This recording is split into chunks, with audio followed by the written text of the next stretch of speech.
okulabula eri abo bonna abacacyanca era abalwanirira okubeera nga babawa obwa RDC, okubeera nga babawa ebifo obwa minisita n'obuvunaanyizibwa obulala mu gavumenti ya General Museveni, kubanga anti gwafuuka mulimu, ebyobufuzi gwafuuka mulimu wano Uganda, kyava mu buvunaanyizibwa. Kati ddi bwe bufuukira obuvunaanyizibwa ng'enjega emaze kugwawo kati ng'ey'ekiteezi Kisaka wuuyo alulimu, ng'enjega y'ekiteezi yakagwawo, mu bimu ku bigambo bye yayogera tebyasanyusa bantu, era ye yakakasa nti naye alina famire ye ey'okulabirira, abantu baabe okulabirira, Katuulu adde ku bantu 25 yayogerako kwegamba ng'alaga nti tebimukwatako, mbu ali mu kubeera nga ye kwegamba mbu kimusuze nga teyeebase olw'okubanga kakati olwo kyatamanya nti muganda wange obuvunaanyizibwa wano Uganda mu ngeri y'okunoonya ani abadde avunaanyizibwa ku ekyo era ani ow'okuvunaana, nti bali abatavunaanibwa bo abatakola nsobi balina okubaako we babuwummuza bwappu nti wuuyo esaawa eno muganda wange nga bwe mugalabye wonna bamaze dde okubeera nga basomerwa emisango, era n'ogwa manslaughter mweguli kiteezi, ensonga y'ekiteezi muganda wange. Kakati olw'obunene bw'omusango bwe gutyo kiba kitegeeza okukuka mu vvi oba ogenda munnange kusibwa ebbanga, naye kwegamba nga sinaba kubuulira nga oba nkubuulira ebifa ku musango ogwo. Kooti yasazeewo etira biki ebirimu. Kino kiwe ekyokuyiga, bannayuganda mwena mwali bali mukitegeera nti bino byonna tebyandibaddewo singa bannayuganda balina omutima guli ogugamba nti ekimala kimala, nti singa General Museveni yavaako dda nga abantu abalala bajja awo ng'oba 3-4 ne bakulembera eggwanga lino nga tebafuga lifuge, weesanga nti ebintu ng'ebyo eby'ekiteezi tebyandibaddewo, kubanga okulabula kwakolebwa ku kasasiro w'ekiteezi kwakolebwa. Naye kati bano ba Dorothy Kisaka okuleka okubeera nti bo munnange bamala gatwala buli kimu, nti weesanga nti n'obwa executive director oba KCCA olina okwegendereza nga tonnaba kubeera nga oteekayo omutwe gwo nti okyakyanke ne famire ye kyakyanke mukole n'obubaga nti bakuwadde gwe executive director wa Kampala. Muganda wange ebizibu by'oba oyingiridde bibeera bingi nnyo, gye buvuddeko nakutegeeza nti gwe mu office yonna gy'olimu wano mu Kampala mu KCCA oyinza okwesanga nga okusalawo okwo kutono, kubanga ekintu kyonna okubeera confirmed nti kikolebwa oba okuyita okusinziira ku mawulire agaffe eyo nti kiyita mitendera miyitirivu nnyo, kwegamba mu ngeri gy'oyinza okugamba nti yakiremya,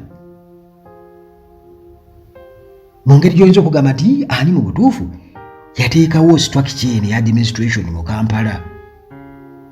Kyovudde olaba nga babeera awo, Lord Mayor ayogera bino, Executive Director ayogera bino, Engineer wa bino ayogera biri, Minister wa Kampala Kyofa Togabye ayogera biri, ne babeera awo mu nnugu zaabwe, mu ntalo zaabwe. By the way, entalo zo mu Kampala nyingi nnyo, ate teri atalina ntalo. Lukwago naye wa ntalo, okuviira ddala eyo abamumanyi baga wa ntalo nnyo wa ntalo. Era nti n'etteeka eryaviirako okubeera nti baleeta executive director mu Kampala ye kennyini ng'akyali mu palamenti nga Alhaji Nasser Antegete Ssebaggala yakyaliko, ye yalireeta. Kyatamanya nti ate nkyajja kubeera Lord Mayor. Kwegamba kale entalo zaabwe nnyingi mu Kampala omwo, entalo zaabwe nnyingi, kati ng'oggyeko ebyokuba nti opposition NRM naye entalo nnyingi mu Kampala, baateekamu ebyobufuzi bingi nnyo. So nga ate Kampala jjukira alimu abantu abakoleramu era nga bangi nnyo gwe balinamu essuubi, abasuubuzi bizinesi zifudde n'ebintu ebirala bifudde nnyo mu Kampala olw'embeera etategeerekeka political environment okukosa n'embeera eya administration nfu nnyo. Kale nga bwe kiri nti ebyobufuzi byafuulwa mulimu oba buli muntu yenna alowooza tebamuwa akafu agenda kulya, mukyatomera nnyo kubanga bakuwadde woofiisi anaawe oduulira omwo nti bakubuuliza ku byekiteezo owooza naawe olina famire yo bali tebakukwatako, abantu bawulira, okitegeera. Abatebafaayo oba omwala gukututte, waliwo omukyala wano amazzi ge gaatwala, mujjukira bulungi nnyo ebinnya bibeera mu Kampala nga si bibikkeko kyokka enkuba etonnya gw'otambula mu mukoka olowooza kanninye wano ngende wali, kumba amazzi galina pressure y'amaanyi, bw'ogwayo ojja gwaayo gakutwale ebyaddala ng'omukyalo omu gwe gwatwala, mujjukira bulungi nnyo akatambi ako, oba gwali mwaka gwa 2000 oba 20 eyo bwe nzijjukira omukyalo oyo, naye nga oba bonna bulagajjavu. Kakati tewali kyakukola olw'okuba nti nno mulemeddwa okutegeera nti enkyukakyuka erina okubaawo, ebintu okusobola okubeera nga bitambula mu butuufu bwabyo, nti bano bakisaka baatomera ebintu ebyaliwo ebbanga nabo ne babiteekamu obulagajjavu nti basangawo system, kati olwo batudde mu comfort zone balya buli. Mwamulaba wano nga Muhoozi agenze mbwe kati yazze okulaba ebinnya ebiri mu Kampala naye nakkiriza. Kola statement ogambe nti kati ggwe buno si buvunaanyizibwa bwo. Ekibuga kirina pulaani yaakyo era kiba ne bajeti yaakyo, ennambulule obulungi bakugobe bagambe nti Kisaka baamugoba. Yayatula n'agamba nedda bambi, eno si nnyumba ya kitaawo, ono Kampala, kakati ggwe ogenda kukola ki? Ne kati buli kizibu kyonna tulina kugenda wa Museveni ne mutabani we na Simane muganda we Sali Musale mutowe mulumbu tukaabe ebizibu ne Kampala ntuko okubeera nga tumukkakanya okutwakola eveeyo, okitegeera. Kampala ne tutuko okubeera tumukkakanya okubeera ku leveeyo nti contracts ne zituko okubeera kati zonna ziddayo PDF nti bye basobola okubeera nga balongoosa embeera. Ne bwebuuza nti waje tulaga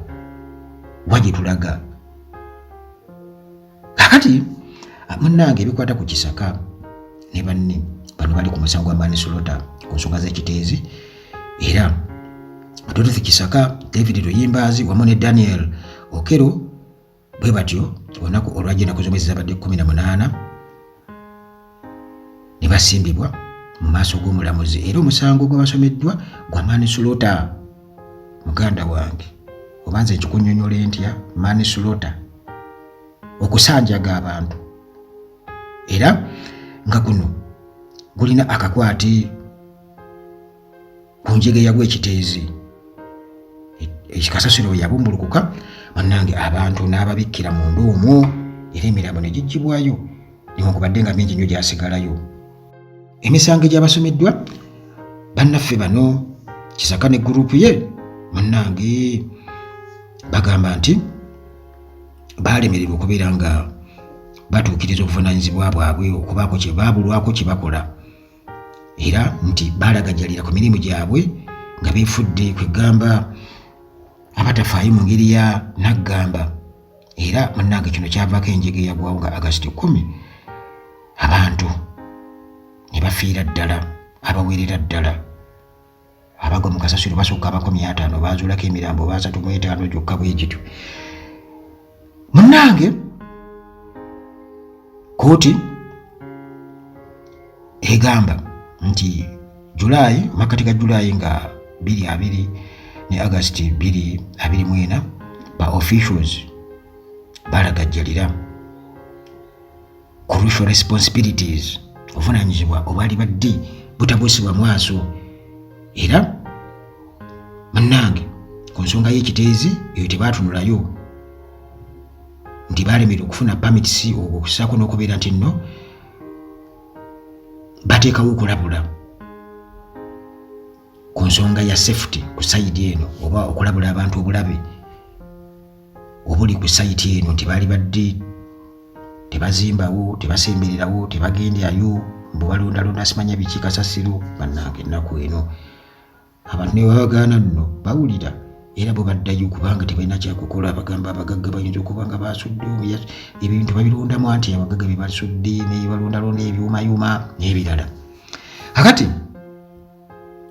munnange mbu tebasobola kubeera nga balabula abantu abeetoolodde awo okubeera nga bavaawo newankubadde nga obulabe bwali bweraga bweraze ku landi sayiti eno era okulabula kwakolebwa ne Lukwago yagamba nti yabalabula. Kale bw'atyo munnange omugezi wa poliisi ASP Lusoke Kituuma naye kennyini yakakasa nti ddala mutuufu bwali bulagajjavu era n'agamba nti bano officials balina okubeera nga munnange baanukula ku buli nsonga yonna ku njega eno egudde ekiteeze. Kati bano baganda bange Kisaka ne banne bwe batyo abaakwatiddwa ne basula ku poliisi bwe batyo munnange trial bwetyo egenda kuba ate ekwasaganyizibwa wiiki eno yennyini ejja okudda mu kkooti era singa munnange bwe batyo ensonga zongera okubeera nga zinyinyitira kitegeeza nti bagenda kuba babafunaana emisango egy'amaanyi ennyo egyekuusa munnange ku misconduct bavunaanibwe obw'okusanjaga abantu. Teebereza nti ekisanja kyo kiggwako n'oyagala bakyongereyo, ekisanja kyanti kiweddeko oyagala bongereyo ekisanja kyo. Kakati olwo bakyongezaayo naye nga ogenda kumaliriza oli mu kkomera. Oyinza n'okuba wawaayo enguzi, oyinza n'okuba nga abamu kwabo wegamba abaakuyambako kubeera nga bakonvinsinga omukulu nga babasuubiza nti omusaala gwange ngenda kubamba waako oba ngenda bayisizawo ddiiru eno n'eno. Kati n'obeera ng'oli mu loosi ey'amaanyi ennyo ng'ekisanja ekyasooka kyonna kyakusala, ekyokubiri obadde osobola okubeera nga bw'ogenda okukola akasente nakyo ne kikusala kubanga otomera by'otamanyi bye wasangawo. Sisitiimu yavundavunda dda olw'ensobi ezaakolebwa naye ng'ensobi ezo zikolebwa mu bugenderevu nga abazikola bali ku kimu kweremeza mu buyinza kubeera omwo. Era Kampala bamulabanga muganda wange akasuwa nga balina okukama ssente empitirivu ennyo so nga okumukulaakulanya nedda naye ng'emisolo gye bafuna omwo miyitirivu n'okumwekuma baba mwekumi bagamba talina mu Buganda, Kampala tali mu Buganda. Basajja bano